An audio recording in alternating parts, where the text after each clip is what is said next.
Dr. Leon Cozio, along with my guest today, Richard Manzone, are heading up a protest march this May 1st through May 4th in Washington, D.C., in an attempt to stop the abuses from family courts across America. Their effort will come in the form of a federal investigation of human rights abuses, and there is no doubt there is a consensus amongst Americans that these abuses are real. Family courts are truly a pathetic example of jurisprudence. Historically, the feds have passed on the family courts, suggesting they leave it to the states. But the states are out of control. Experts have said it's the wild, wild west in civil courts for families.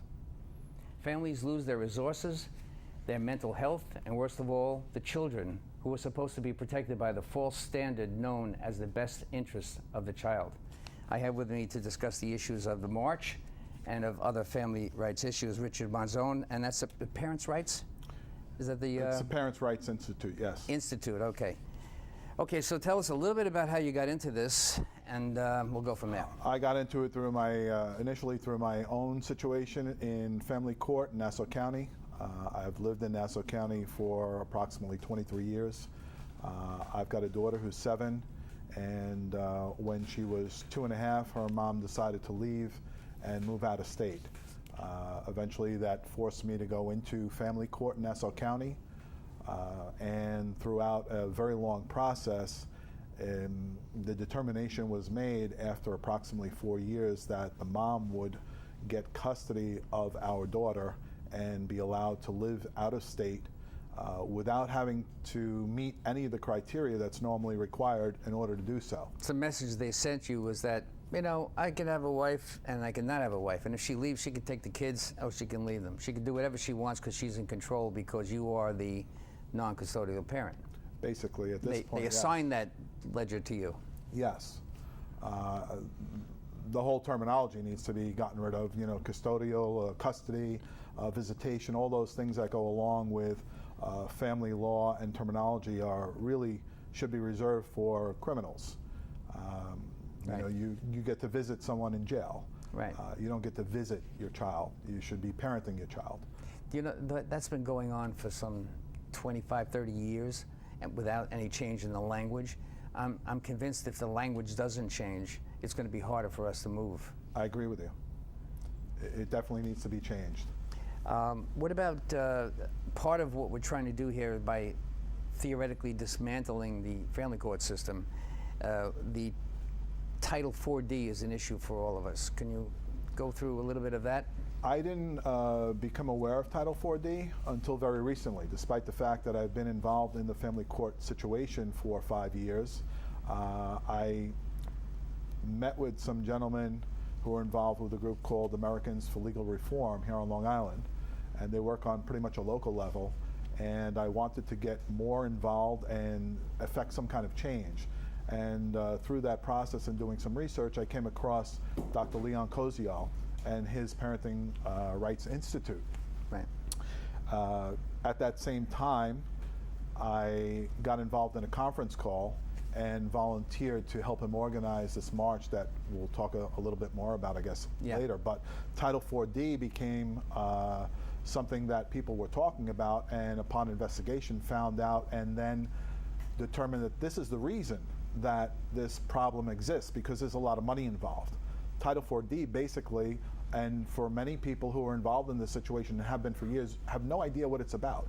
Title 4D basically provides a subsidy to the states based upon the amount of money that they're collecting for and from child support. Right. So it allows them to capitalize on the amount of money that they actually collect. And the percentage is 66% of the dollars that they're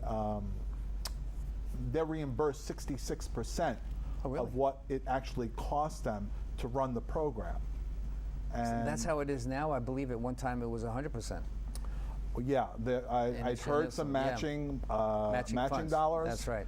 But there are many other add-ons to the 66%. Just so the audience is clear, when this occurs, when they take money from you, they report back to the federal government, and that federal government says, oh, you've collected $100,000 this week.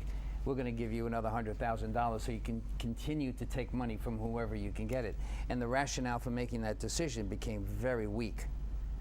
Multiplying numbers that don't exist, making a gross income a net income, taxing the dollars over the needs of the child, the elevated amounts. They have so many tricky ways to get the money because they're going to get reimbursed to keep their program alive. That's government in action. Yes, the incentive is basically to collect as much as you can. It's very much like a budget. Whether you spend the budget or not, as most corporations do, they don't, next year if they spend less, they don't put in for a smaller budget. They put in for a larger budget so that they don't lose any of the dollars. But the dollars that they're collecting are on a very large scale. And if you Why stop that? You know, if you're a government, why stop that? There's no incentive to even look at it. To stop it. Which reminds me of this conversation we had on the phone the other day about a watchdog group. It made perfect sense. There's a civilian review board for those police that do things wrong.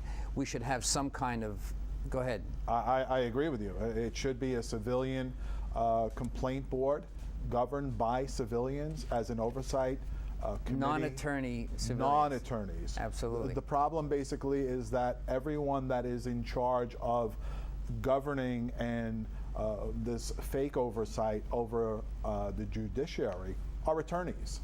So it's kind of like having the foxes guard the chicken Fox in the hens guarding the chicken coop. Absolutely. Yeah. And that we called it a watchdog group in our conversation, but that's pretty much a good term we could use. Absolutely.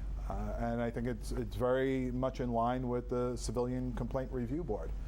This needs to be handled by civilians because it's affecting civilians. And it's affecting civilians on such a large scale that no one's taking that into consideration. What's going on in the courts is violating constitutional rights. It's violating the very laws that are written that are supposed to be adhered to. They're not followed. While you're heading in that direction, what would happen if you took away enough money from the people paying into it and forced them out of work, or which happens very often? They end up losing their jobs. They can't come to the commitment of the support. The support is an inflated number using gross income anyway. That's pre-tax dollars. So you're paying for money you never receive. So a lot of people fail. They go out of the system. They don't want to work for $100 a week and take 20 back. So things like that are happening all the time. So what happens to these people and the government when it doesn't have the tax base? A lot of people lose their incentive to work. A lot of people are forced out of the workforce because of what they've been dealing with family courts and fighting a court that they initially came to look for some justice, and only to spend time with their children. That's what they're looking to do. Right. And yet they become, in my case, very simply, I went from being someone who asked the court to do something I felt was honorable, to spend time with my child, and quickly became the position of a defendant. And that's basically wrong. So people are forced out of the workforce. They're put through a tremendous amount of emotional distress. Many people wind up turning to things like alcohol, to drugs, to cope with this alone place that they're left in because they're fighting at all. You're treated like a criminal. How long did you think that would take before you would break down? If you're in an environment of criminals, you've got lawyers defending you, telling you what to say and what to do. You lose your voice, not your vocal, but your ability to explain who you are, what's happening, what's the real facts in your life. You never get a chance to address that. You never get a chance to address it. You're shut down by the very courts that are supposed to be fair and balanced and wearing blindfolds, and that never actually happens. So eventually the person that's being targeted, which is traditionally the male, but that will change because of the dollars. It's slowly changing now. The percentages used to be 92%, 93% about 30 years ago. Now it's 85%, 83%, somewhere in that range. Somewhere in that range, yes. But it's still lopsided. It's still lopsided, but bearing in mind that this is all about dollars and getting the most amount of dollars. If we collect the most amount of dollars, we'll get the most amount of dollars in return from the feds. Right. As women start to continue to earn more as they have been, then those will eventually become the targets, because they will be the breadwinners. Right. Many of the people that I've spoken with, and I've spoken with people in approximately 35 states now that are involved in this march. That's good. There are about 25% of them that are females. Right. And they represent a demographic that can speak to the actual parent in many cases, and in some cases the grandparent who's watching this take place to their sons or their grandchildren and being alienated from the grandchildren. Sure, the biology, the chain of biology just breaks. So the custodial parent doesn't really have a great opportunity to extend the benefits of their grandparents or the cousins. They can lose half of their biology simply by being alienated by the custodial side of that equation. Yes, the non-custodial, again, to use that term, custodial, but the non-custodial parent, yes. Right. So what happens is you've got this, back to your point, you've got this group of people who have been basically removed from eventually society. They eventually lose their jobs, and then they're left to a menial job in maybe a Home Depot, for instance. I've spoken to people who haven't seen their children in 10 years. And then to make it even worse, you get to be called and designated deadbeat. Yes. That term needs to be thrown out, because that's used immediately. Yeah, the minute that you don't have a payment, you know, sometimes people, I've known plenty of people who have had their incomes elevated to the point where they weren't taking on any home pay. So the rearage and the amount of penalty that they have, so whatever they paid into the system matched by the government, that's a cycle that was just going to keep on going, and that family and that man can no longer do what he used to do. So you're removing that ability is a trauma to the children, and people don't realize that. They're not looking at that. They look at the father being, oh my God, look at my dad, he can't do shit anymore. He lives in the basement of an apartment. Yes. You know, well. Yes. Because of what the family because of court what the has family created. court's created, right. And that person, then that father who was the breadwinner, who was a taxpayer, now is no longer able to earn that money that he was able to earn prior to him being brought into this situation. So he's no longer part of the tax base. That's right. And then he's no longer contributing to the gross national product any longer. And he's no longer able to support those programs that everyone's so hot about keeping in place. It's a failed system. There's no question about it. How you stop them is by doing what you're doing with the march. Tell us a little bit about the march. I don't want to. I'll talk about it twice now and later on. But go ahead. What is is it the focus of the march to bring back? The focus of the march is to draw attention at a federal level to this problem that affects every state within our nation, and it does as go I across said in the world. opening, that the feds have notoriously passed it along to the states. They have, yes. We feel, though, that with the current administration, and this is not a political thing, so I don't want to be misunderstood, but we feel that with the current administration being more in tune with family values and bringing families back together, that we need this addressed from a federal level. We need a federal investigation. We need a federal oversight committee, congressional committee, to basically dismantle this 4D. No question about it. I mean, clearly the system is broken very badly, and the people. And by the way, the numbers of people in the soup, so to speak, are somewhere in the neighborhood of 50% of the population. So you're at the breaking point now, where if you continue to do the same thing, the non-custodial parent is not only going to become a class, it's going to become a focal point for bad parenting beyond what it is now. And that's going to doom the children of that family. Well, you look at where we are in society right now. We're pretty close to that situation as we watch the news every day and become hardened to what we see going on every day. You take, for example, mass shootings by young people in schools, for instance. If you look at the statistics on the shooter traditionally comes from a single-parent home. Right. And that's about 85%. Coincidentally close to that same 85% of the fathers that are not involved in children's lives It's anymore. not a relatable coincidence, but it sure is obvious that it should make a mark. It should be. And that's because of what is the difference, do you think, that fathers create that mothers can't create, that causes this kind of thing? Well, in my humble opinion, you need two parents to raise a child. There you go. This whole notion of a single parent is sufficient. It's not. Don't get me wrong, a single parent can do that when it's necessary in the loss of a father or the loss of a mother through death, for instance. Yeah, many people have done it. When there's and no option. Well, there Okay. has been, but this is a forced situation. Right. This is something that's being created.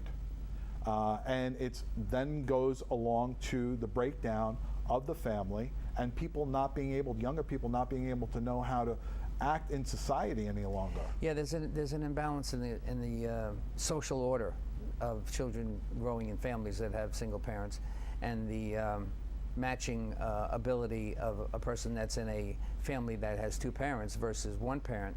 There seems to be an awkward displacement for those kids, many of those kids. There is.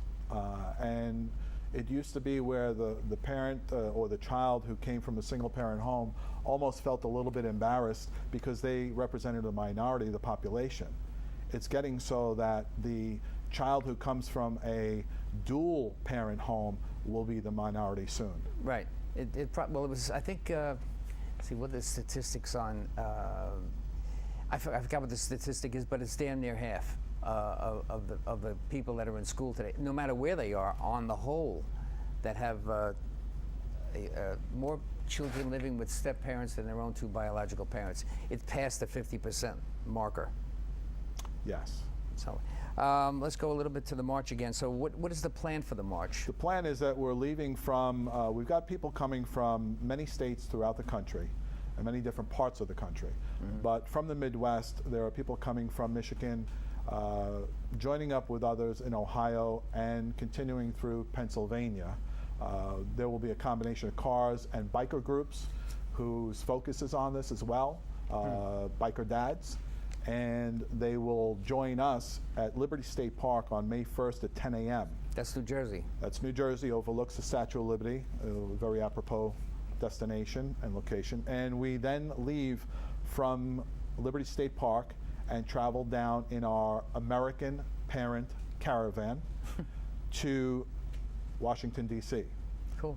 We'll have speakers on May 1st at a ballroom at the Holiday Inn, the Congressional Ballroom in D.C. And on Thursday, May 2nd, we've got scheduled what we're referring to as a lobby day, where we've got meetings scheduled with congresspeople from different states. I've got a meeting with a gentleman, congressperson out of the 11th District. I'm hoping to get one with Peter King, which is a little closer to me than the 11th District, but I haven't heard back yet. And what we're going to be doing is sitting down and having face-to-face meetings to describe the details of this Title IV D and what we are demanding, which is that federal intervention and a federal oversight. It's not that any of these congresspeople have not heard this before, but I think the problem has been overall that there are hundreds and hundreds of groups across the country, all striving for the same thing. Were you, by any chance, referring to the people that are going to lobby? Is this an educational portion of the march that you're going to educate them in terms of because lobbying is fairly critical. There is a method to that. I lobbied in Albany every single year for about 25 years. Will be Beat my head against the wall. It'd been a lot easier. Well, yeah, it's going to be a topic that we're going to be talking about Wednesday night prior to the lobby day. We've got we've compiled lobby kits. I think you've got a copy of one of the reports from Dr. Leon Koziol in your hand. That's going to be a part of the lobby kit that we're going to be sitting down with Congress people and hopefully showing and pointing out some things combined with statistics, basically a moral need to address this problem that's destroying our nation. And if it continues, it's just going to continue to tear apart the country. I'll tell you honestly, because I've done this for so long, and I've been a lobbyer for so many years up in Albany, like I said, beating my head against the wall. I commend this effort to go to the federal level. I had my doubts about it. I had talked to Leon about it about a year or two ago when he first was dealing with the subject.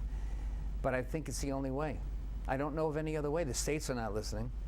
the states won't listen, and it's not in the state's interest to dismantle the system. Take the money They're out of the feeding from it. equation. They're being fed. And quite honestly, anyone who's been through a local court knows that it's a very incestuous place. You've Right. got judges that play golf with attorneys and law guardians, and have cocktails. You'll and win the whatever case else. this week, and you'll win it next week. That kind of Exactly. thing. Yeah, I got you. Yeah, and you've got opposing counsel shaking hands before Yeah. a trial How's gets it going? litigated. How's the nurse? How's your sister? How's your daughter? Yeah. Okay. Let's talk about two different issues that I want to bring into this program. One of them is that the attention that we're placing at the border, the open border scenario that we have going on, we're being overrun. It's an invasion, no matter how you look at it. But what's happening there? There's separation of the families in order for them to modify is. that. We should all think it's odd that in court we separate them all the time. So we're separating American families all the time. We've been doing it for 40 years. But at the border, somebody comes over and we're not allowed to separate them. So immigrants who are not citizens get treated better than the citizens who are taxpayers in this country. Well, I think an important distinction to make is that they're illegal immigrants. Yeah.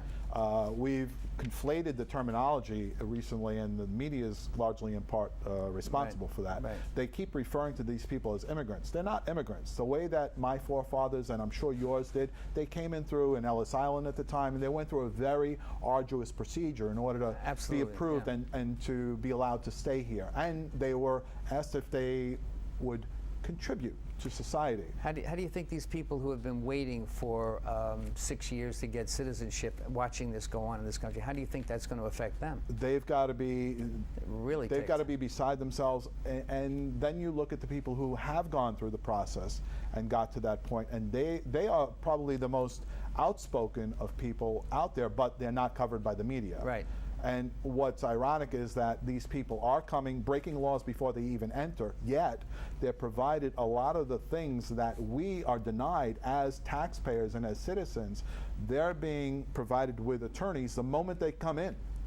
I Yep. wasn't provided with an attorney. I had to pay for 3 different ones, and they're a little bit expensive. I was at JFK helping the maintenance crew on a problem at Terminal 1, and you see the obvious immigrant or former immigrants holding up signs, free legal help, immigration, come and see me here. They're giving a free counsel and free legal help for all immigrants as they come through the station at JFK. Like you said, how many of us had that opportunity?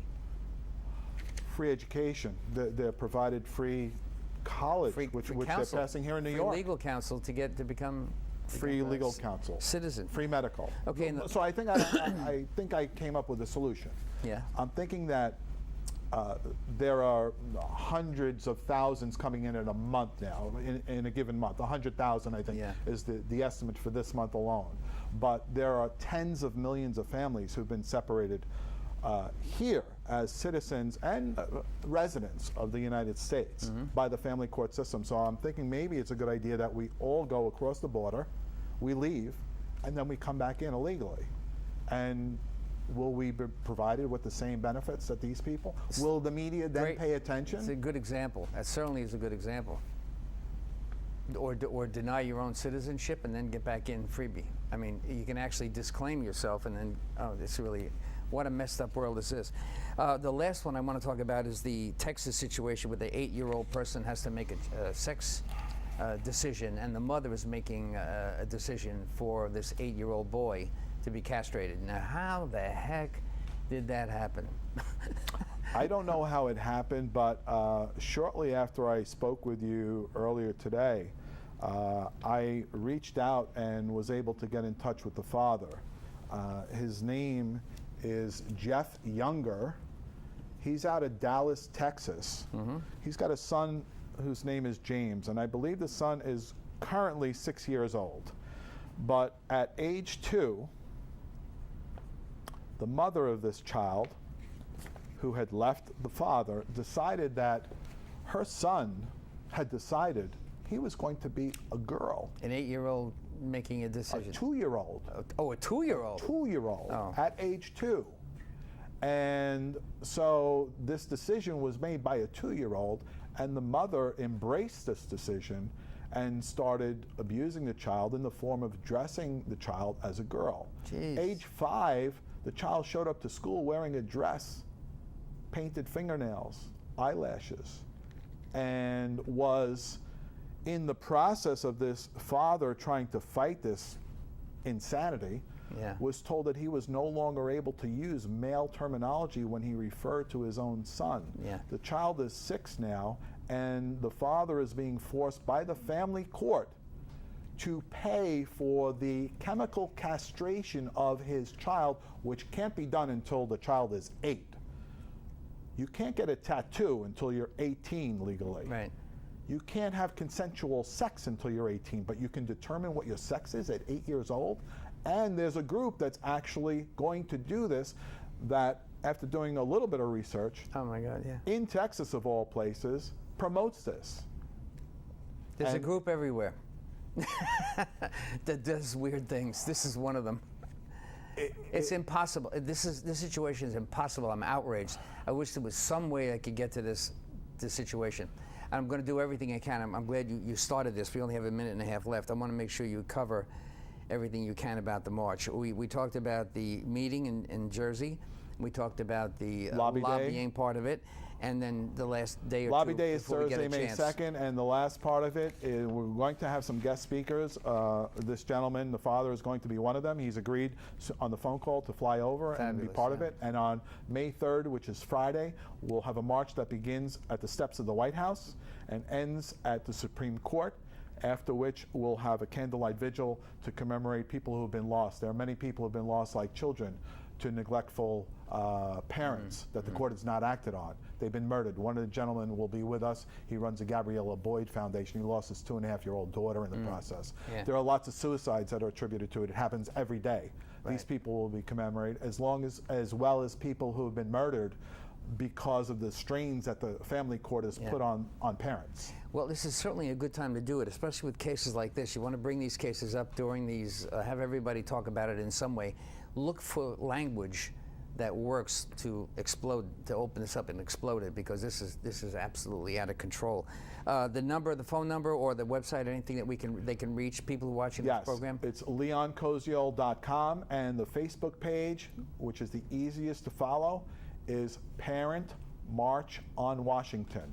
Okay, Parent March on Washington. That's the Facebook page. We've got a Twitter handle, which is American Parent Caravan. And the phone number that I have for Leon is 315-380-3420. I want to thank you.